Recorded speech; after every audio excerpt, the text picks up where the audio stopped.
تو لہٰذا رسول پاک صلی اللہ علیہ وسلم نے سونے کے لیے جو بستر تھا اس کی آج ہم بات کرنے جا رہے ہیں۔ ام المومنین سیدہ عائشہ رضی اللہ تعالیٰ عنہ فرماتی ہیں حضور اقدس صلی اللہ علیہ وسلم کے سونے اور آرام فرمانے کا بستر چمڑے کا ہوتا تھا جس میں کھجور کے درخت کی چھال بھری ہوئی تھی۔ بستر کبھی صرف ٹاٹ یعنی بوری کا ہوتا اور کبھی صرف جو ہے وہ یعنی بوریا بھی ہوتا تھا۔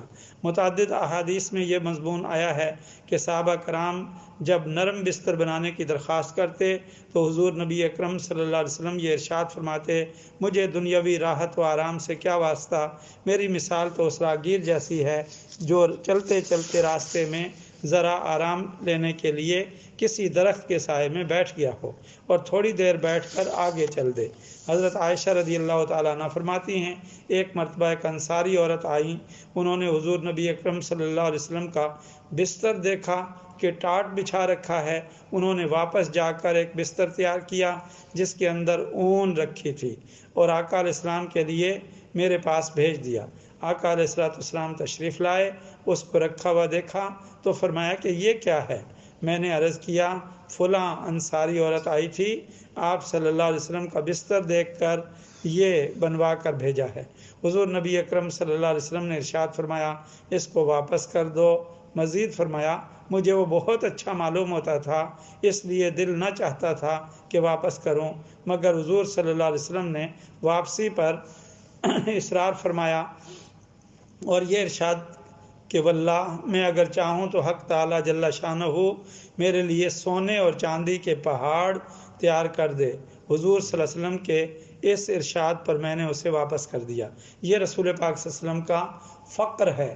الفقر و فخری، فقر کے دو معنی ہیں، ایک ہے تنگ دستی، ایک تنگ دستی وہ ہے جس کو ہم اختیاری کہتے ہیں، یعنی سب کچھ موجود ہو لیکن اس کے باوجود بندہ جو ہے اپنے آپ کو فقر کی حالت میں رکھے اور اپنے آپ کو جو ایسا محسوس رکھے کہ اللہ رب العزت نے جو نعمتیں عطا کر رکھی ہیں اس کے لیے جو ہے وہ اپنے آپ کو اس کی طرف جو ہے وہ نہ لے جائے بلکہ اپنے آپ کو مزید سادگی کی طرف لے جائے۔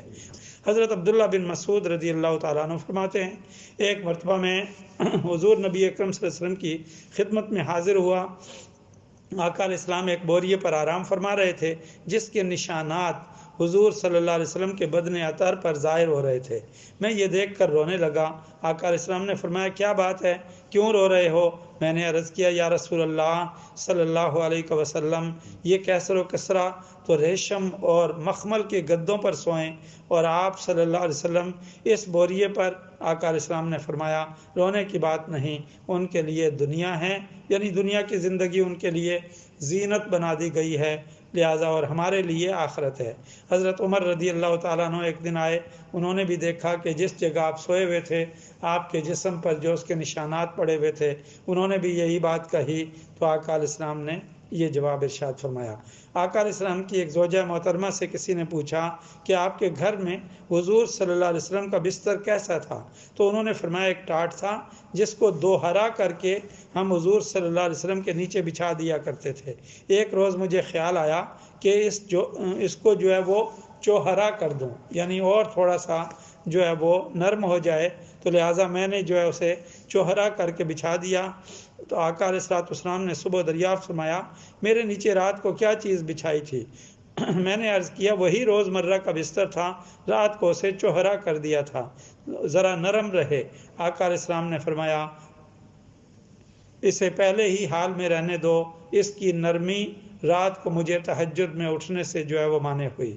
یہ ہے رسول پاک صلی اللہ علیہ وسلم کا بستر مبارک۔ اللہ رب العزت کی بارگاہ میں دعا ہے اللہ تعالیٰ فقر محمدی صلی اللہ علیہ وسلم کے فیضان سے امت محمدی صلی اللہ علیہ وسلم کے حکمرانوں کو مالا مال فرمائے اور عوام الناس کو اپنے حکمرانوں کی پیروی کی توفیق عطا فرمائے۔ آمین بجاہ سید المرسلین۔